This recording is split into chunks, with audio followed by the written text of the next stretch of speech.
कई बार ये जब इस ढंग के गीत चलते हैं ना, हमें ऐसे गीतों कुछ शब्दों में बड़ी कठिनाई होती है, और एक दो जगह तो हमने बोल भी दिया।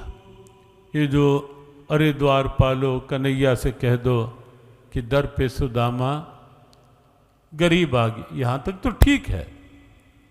लेकिन कभी कभी ये गीत कई बार कहीं सत्संगों में, कथाओं में, कहीं जागरण के मंचों पे भी उसकी प्रस्तुति इस ढंग से दी जाती है कि सुदामा आया, बाहर द्वारपाल खड़े हैं सामने, और द्वारपाल हमने एक दो बार देखा, फिर आयोजकों को हमने कहा भी ये क्या है।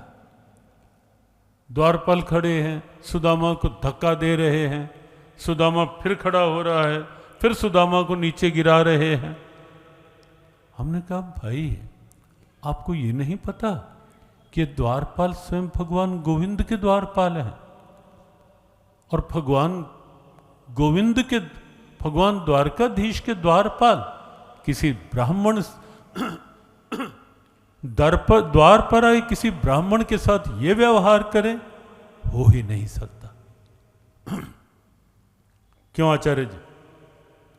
हो ही नहीं सकता कि भगवान कृष्ण के द्वारपाल ऐसा करें, लेकिन बस प्रस्तुति बना ली जाती है।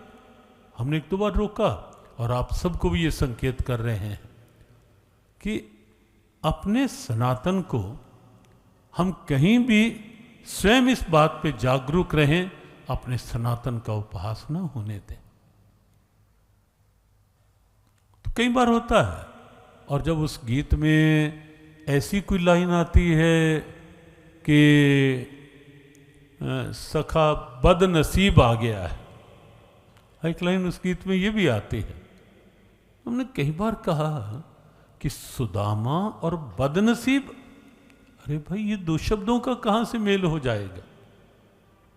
सुदामा जैसा नसीब वाला, सुदामा जैसा भाग्यवान हमें नहीं लगता कि संसार में कोई दूसरा हुआ होगा, कि स्वयं भगवान बाहर आकर सुदामा को गले लगाकर लेकर आए और चरणों में बैठ जाएं।